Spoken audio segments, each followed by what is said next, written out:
یہ فرض یا واجب نہیں ہے خیمہ الگ الگ لگانا، البتہ یہ خیمہ لگا لیا جائے تو یہ سنت بن جائے گی، اور وہاں پر انسان کے لیے یکسوئی کے ساتھ عبادت کرنا، ذکر کرنا، نماز پڑھنا، تلاوت کرنا اس کے لیے آسان ہو جائے گا۔ تو حضور صلی اللہ علیہ وسلم نے یہاں خیمہ لگایا، خیمہ بنا کر میرے کریم آقا صلی اللہ علیہ وسلم نے رمضان کے دنوں میں نماز پڑھی۔ تو حضور صلی اللہ علیہ وسلم کے جب صحابہ کو پتہ چلا کہ حضور صلی اللہ علیہ وسلم اس میں نماز پڑھتے ہیں تو انہوں نے بھی آقا صلی اللہ علیہ وسلم کی اقتداء میں نماز پڑھنا شروع کر دی۔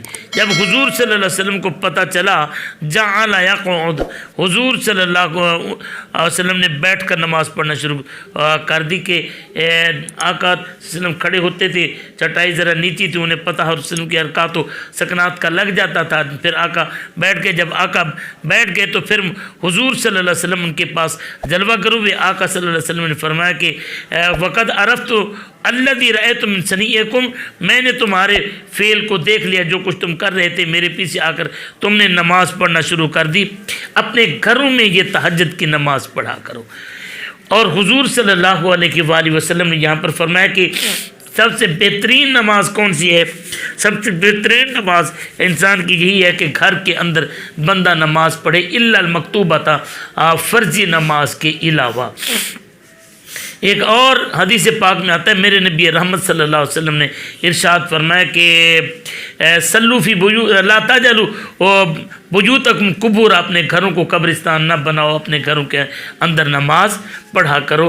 تو گھر کے اندر نماز پڑھنے کے مولانا کئی فائدے ہیں۔ ایک تو یہ ہے کہ جہاں پر اللہ تبارک و تعالیٰ کا ذکر ہوتا ہے وہ جگہ جنت بن جاتی ہے، جس طرح کہ حدیث پاک میں آتا ہے کہ اذا مررتم بریاض الجنت فرتعوها، کہ جب تم جنت کی کیاریوں کے پاس سے گزرو، جنت کے باغیچوں کے پاس سے گزرو تو اس میں چرا کرو۔ عرض کیا گیا وما ریاض الجنہ، آقا یہ ریاض الجنہ کیا ہے؟ تو حضور صلی اللہ علیہ وسلم نے ارشاد فرمایا ہیلا کو ذکر، وہ ذکر کے حلقے ہیں، تو نماز بھی ایک ذکر ہے، جہاں پر ذکر ہوتا ہے وہ جگہ اللہ اسے جنت بنا دیتا ہے۔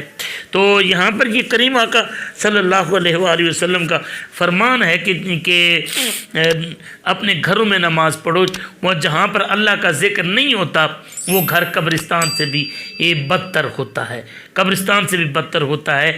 اگر گھر میں ہم نماز پڑھیں گے، ہمارے گھر والوں کو عادت ہوگی، ہمارے چھوٹے چھوٹے بچے ہمیں دیکھ کر نماز کے عادی ہو جائیں گے۔ آپ نے عموماً دیکھا ہوگا کہ گھر کے اندر اگر باپ حقہ پیتا ہے تو بچے اس کی حقے کی نلی پکڑ کر پھر وہ بھی کھینچنا شروع کر دیتے ہیں۔ اگر باپ کوئی کتاب پڑھ رہا ہے بچے کتاب اٹھا لیتے ہیں، باپ اگر ذکر کر رہا ہے بچے ذکر کے ساتھ شریک ہو جاتے ہیں۔ جو کچھ گھر کے اندر بڑے کرتے ہیں بچے اس کی نقل اتارتے ہیں۔ تو گھر کے اندر ہمیں نماز کا ماحول بنانا چاہیے تاکہ ہماری مائیں بہنیں بھی اس طرف مائل ہو جائیں اور چھوٹے بچوں کو بھی یہ نماز پڑھنے کی عادت پڑ جائے۔